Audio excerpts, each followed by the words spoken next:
छु आजको मौसम। हिजो कति समयपछि बल्ल बल्ल पानी परेको, अनि तर धेरै ठुलो पानी पनि परेन।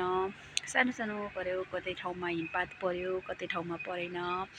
अनि काठमाडौँको अवस्था अहिले चाहिँ यो अवस्था मतलब जाडोको सिजनमा पनि आज चाहिँ बल्ल जाडो हो कि जस्तो फिल भइरहेछ। अनि यहाँबाट हेर्दाखेरि यो जमाचो पनि केही देखिँदैन यो टोखा साइडबाट, समक्सी टोखा साइडबाट। अनि कति ठाउँमा हिउँ पर्यो होला, कति ठाउँमा अलिअलि पानी पर्यो।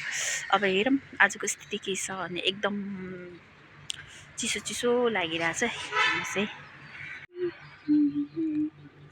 यस्तो डम्म जस्तो लागिरहेछ। सुकुर हिजोको पानीले होला अलिअलि आज हल्का चिसो।